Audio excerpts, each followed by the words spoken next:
दोस्तों जब हम लोग पीसी को फॉर्मेट करते हैं तो वहाँ पे एक कन्फ्यूजन क्रिएट बहुत लोगों के साथ ये होता है कि वहाँ पे बहुत सारा ड्राइव शो करता है, जैसे कि disk 0 partition 1, disk 0 partition 2, disk 0 partition 3, इस प्रकार पूरा लिस्ट खुल जाता है। तो वहाँ पे समझ में हमें ये नहीं आता है कि उसमें से सी ड्राइव कौन सा है, क्योंकि हमें जो फॉर्मेट करना होता है पीसी का वो हमें सी ड्राइव में फॉर्मेट करना होता है। तो इस प्रकार से हमें सी ड्राइव का जब तक पता नहीं चलेगा तो हम लोग फॉर्मेट कौन से ड्राइव को करेंगे। तो अगर हम लोग गलत ड्राइव को फॉर्मेट यहाँ पे कर देते हैं सी ड्राइव को छोड़ करके, तो बाकी ड्राइव में तो हमारा डेटा पड़ा है, तो वहाँ हम लोग अगर गलत ड्राइव सेलेक्ट करके फॉर्मेट करते हैं तो ये हमारे लिए बहुत ही नुकसान हो सकता है, क्योंकि सारा डेटा हमारा उड़ सकता है। तो इसी से रिलेटेड एक व्यूअर ने हमें ये कमेंट किया था। चलिए वो कमेंट क्या है मैं आपको दिखाता हूँ कि हमारे व्यूअर ने ये कमेंट किया हमसे कि एक डाउट क्लियर कर दो ब्रो प्लीज़। जब अपन विंडो इंस्टॉल करते हैं तो वहाँ 5 या 6 ड्राइव हमें दिखाई देती है। ये ड्राइव का नाम है CDEF, ना हो करके कुछ और ही नेम होता है, जैसे कि 0 पार्टीशन और पार्टीशन 1 2 3 4 5 के नाम से। तो हमें पता कैसे चलेगा कि कौन सा पार्टीशन सी ड्राइव है? और 100 MB के 2 और पार्टीशन शो होते हैं। मैंने कंप्यूटर में 4 पार्टीशन बना रखे हैं CDEF के नाम से, लेकिन विंडो इंस्टॉल के समय सबके कंप्यूटर में 5-6 ड्राइव शो होता है। तो प्लीज़ ब्रो इसका कॉन्सेप्ट समझाइए। तो बेसिकली इन्होंने ये पूछा है कि जब हम लोग पीसी को फॉर्मेट करते हैं तो वहाँ पे हमें पहचानेंगे हम लोग कैसे कि कौन सा सी ड्राइव है, क्योंकि सी ड्राइव को ही हम लोग सेलेक्ट करके नेक्स्ट करते हैं तो वो सी ड्राइव में फॉर्मेट करके नया ऑपरेटिंग सिस्टम इंस्टॉल होने लगता है। तो इसका सवाल तो बहुत ही ज़ोरदार और ज़बरदस्त है, तो चलिए मैं इसका आंसर दे देता हूँ।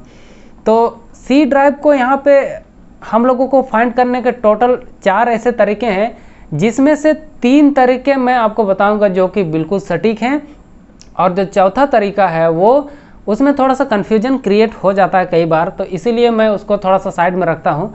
तो वो भी तरीका मैं आपको बताऊंगा, लेकिन सबसे पहला, दूसरा और तीसरा, ये 3 तरीके मैं आपको बताऊंगा वो बिल्कुल ही सटीक हैं और वो बिल्कुल काम करेंगे। और आपको अगर सी ड्राइव को पहचानना है तो इन 3 तरीक़ों से आप ज़रूर से पहचान सकते हैं।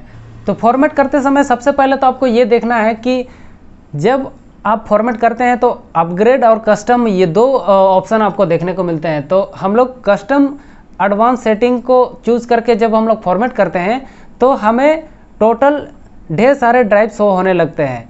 डिस्क पार्टीशन 1 या disk 0 partition 1, disk 0 partition 2, disk 0 partition 3, इस तरह से पूरे 4 पार्टीशन कम से कम शो होते ही हैं। अगर ज़्यादा पार्टीशन आपके कंप्यूटर में बने हुए हैं तो ज़्यादा पार्टीशन शो करेगा। तो यहाँ पे पहचानने का तरीका ये है कि जैसे ही हमारा ये लिस्ट खुलता है तो इसमें ऑटोमेटिक डिफ़ॉल्ट रूप से पहले से जो सेलेक्टेड ड्राइव होता है वही सी ड्राइव होता है। ये होता है पहला तरीका पहचानने का कि ये ऑटोमेटिक जो ब्लू पट्टी का ये डिफ़ॉल्ट रूप से जो वाला ड्राइव सेलेक्टेड रहेगा वही पार्टीशन सी होगा। यानी कि सी ड्राइव पहचानने का यही तरीका है कि आप देखिएगा कि कौन सा पार्टीशन आपका सेलेक्टेड है डिफ़ॉल्ट रूप से। अगर आपने डिफ़ॉल्ट रूप से सेलेक्ट होने के बावजूद किसी दूसरे पार्टीशन में माउस से एक बार क्लिक कर दिया तो वो दूसरे पार्टीशन में सेलेक्ट हो जाएगा, तब आपको ये पता नहीं चलेगा कि कौन सा पार्टीशन आपका सी ड्राइव था। तो इसीलिए यहाँ पे आपको जब भी यहाँ आप कस्टम एडवांस के साथ में फॉर्मेट को आगे बढ़ाते हैं तो यहाँ पे आपको ध्यान देना है कि आपका डिफ़ॉल्ट रूप से लिस्ट में कौन सा पार्टीशन सेलेक्टेड है ब्लू कलर से, वही पार्टीशन सी यानी कि सी ड्राइव होगा। तो इस तरह से आप इसको पहचान सकते हैं। दूसरा तरीका ये है कि आपको यहाँ पे लिस्ट में देखना है, सबसे पहले आपको एक देखने को मिलेगा सिस्टम रिजर्व।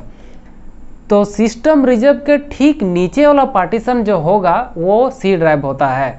कभी कभी ये सिस्टम रिजर्व के पहले भी एक पार्टीशन बनता है अनअलोकेटेड बोल के। कभी कभी क्या होता है कि हम लोग पार्टीशन को डिलीट वगैरह करते हैं तो मर्ज हो जाता है सारा पार्टीशन और एक अलग से पार्टीशन भी क्रिएट हो जाता है अनअलोकेटेड बोल करके।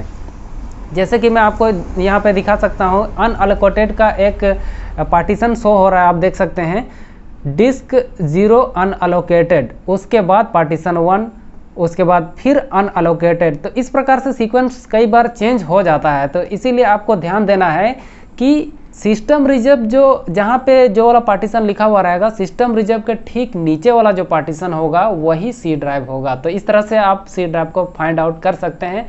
तो ये पहला तरीका ये था कि डिफ़ॉल्ट रूप से जो सेलेक्टेड रहेगा वो सी ड्राइव होगा। दूसरा तरीका मैंने आपको बताया कि जो सिस्टम रिजर्व जिसमें लिखा हुआ रहेगा उसके ठीक नीचे वाला जो पार्टीशन होगा वही सी ड्राइव होगा। और तीसरा और सबसे सटीक तरीका मैं आपको बताता हूँ, जब भी इस तरह का पूरा पार्टीशन का लिस्ट खुल जाएगा तो उसमें आप चेक कीजिएगा कि सबसे टॉप तरफ से आप चेक कीजिएगा, पार्टीशन के साइज के अकॉर्डिंग हम लोगों को फाइंड आउट करना है। तो इसमें आप क्या कर सकते हैं कि आपको देखना है कि लिस्ट में सबसे पहला पार्टीशन वो कौन सा है जिसमें जीबी करके वो पार्टीशन का साइज है, यानी कि जो वाला सबसे टॉप तरफ से सबसे ऊपर तरफ से सबसे पहला वाला ऐसा कौन सा पार्टीशन है जो जीबी में साइज जिसका है। तो यहाँ पे आप देख सकते हैं कि सबसे पहला में तो आपका यहाँ पे एमबी में शो कर रहा है। मेरे केस में आप देख सकते हैं जो कि पार्टीशन 1 है, सिस्टम रिजर्व बोल करके है, लेकिन यहाँ पे 579 एमबी करके ये शो कर रहा है, यानी कि ये एमबी में है, कम में है। तो मैंने क्या कहा कि जो भी पहला पार्टीशन होगा जो जीबी में साइज जिसका होगा वही पार्टीशन सी होगा। तो यहाँ पे आप देख रहे हैं सेकंड नंबर में ये जीबी में शो कर रहा है 130 जीबी का, तो यही पार्टीशन सी होगा। तो यहाँ पे मैंने क्या बोला कि लिस्ट में आपको सबसे टॉप तरफ से देखना है कि सबसे टॉप तरफ से कौन सा ऐसा पार्टीशन है पहला जिसमें जीबी करके उसका साइज दिया हुआ है। तो ये सेकंड नंबर का ये पार्टीशन है, जीबी करके शो कर रहा है। तो ये टोटल 3 तरीके से आप पता कर सकते हैं कि पार्टीशन सी कौन सा ड्राइव है आपका। और एक चौथा तरीका भी आप सी ड्राइव को फाइंड आउट करने के लिए इस्तेमाल कर सकते हैं, लेकिन ये तरीका कहीं कहीं पे थोड़ा सा कन्फ्यूजन क्रिएट भी कर सकता है। तो इसीलिए मैं ये तरीका आपको रिकमेंड नहीं करता हूँ। फिर भी आप ये जान के रखिए कि चौथा तरीका ये है कि डिस्क 0 पार्टीशन 2 करके कौन सा पार्टीशन का नाम है वही सी ड्राइव होगा। जैसे कि आप इस कंडीशन में देख सकते हैं कि डिस्क 0 पार्टीशन 2 के नाम से है, ये सी ड्राइव है। उसी प्रकार आपके केस में भी आप देख लीजिए, कई बार डिस्क 0 पार्टीशन 2 के नाम से जो भी ड्राइव होता है वही सी ड्राइव होता है।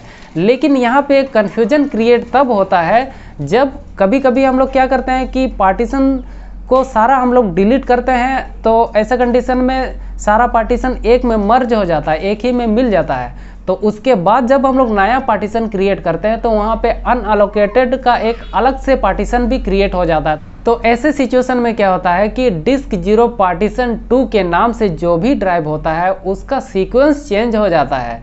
तो ऐसे कंडीशन में वो सी ड्राइव नहीं होता है। जैसे कि मैं आपको एक कंडीशन आपको दिखाता हूँ। यहाँ पे आप देख सकते हैं कि पहला डिस्क 0 पार्टीशन, ये पार्टीशन भी नहीं लिखा हुआ, देखिए डिस्क 0 के नाम से अनअलोकेटेड है। तो अनअलोकेटेड के ठीक नीचे आप देख सकते हैं डिस्क 0 पार्टीशन 1, ये आपका पार्टीशन सी है। वो कैसे? क्योंकि इसमें पहला जो जीबी के अकॉर्डिंग अगर आप देखें तो जीबी के अनुसार ये पहला पार्टीशन है जिसमें ये जीबी का साइज है, जीबी साइज का ये पहला पार्टीशन है। तो उस हिसाब से ये सी ड्राइव है। तो लेकिन चौथा ट्रिक मैंने आपको क्या बोला था कि डिस्क 0 पार्टीशन 2 के नाम से जो होगा वो पार्टीशन सी होगा। तो यहाँ पे तो वो अप्लाई नहीं हो पाया कि नीचे आप देख सकते हैं डिस्क 0 पार्टीशन 2 तो काफ़ी नीचे है। तो यहाँ आप इसको सी ड्राइव मानेंगे तो फिर यहाँ गड़बड़ हो सकता है। तो इसीलिए कभी कभी क्या होता है कि डिस्क 0 पार्टीशन 2 जो हम लोग सी ड्राइव, बहुत सारे यूट्यूबर बताते हैं कि सी ड्राइव को अगर आपको फाइंड आउट करना है तो डिस्क 0 पार्टीशन 2 जो होगा वो सी ड्राइव होगा, ऐसा लोग कहते हैं। लेकिन कई बार ये रॉन्ग हो जाता है। तो रॉन्ग किस तरह से होता है ये भी मैंने आपको बताया कि सीक्वेंस कभी कभी चेंज भी हो जाता है। तो इसीलिए मैं चौथा तरीका को रिकमेंड आपको नहीं करूँगा। लेकिन इससे पहले जो 3 तरीके मैंने आपको बताए वो तरीके बिल्कुल सटीक हैं, उसका आप इस्तेमाल करके सी ड्राइव को फाइंड आउट कर सकते हैं, सी ड्राइव को पहचान सकते हैं। उसके बाद सी ड्राइव को ही सेलेक्ट करके आप नेक्स्ट करके फॉर्मेट कर सकते हैं। इससे आपका क्या होगा कि बाकी ड्राइव में जो आपका इंपॉर्टेंट डेटा पड़ा है वो गलती से कहीं फॉर्मेट ना हो जाए, इस चीज़ से आप बच सकते हैं। तो यही था आज का वीडियो, जो मुझे लगा कि कई सारे लोगों के साथ ये दिक्कत आ रही है, तो इसको बनाना बहुत ज़रूरी था। तो चलिए मैं मिलता हूँ आपसे नेक्स्ट वीडियो में, तब तक के लिए अपना ख्याल रखिए और अपने पीसी का भी ख्याल रखिए। चलिए फिर मिलते हैं नेक्स्ट वीडियो में।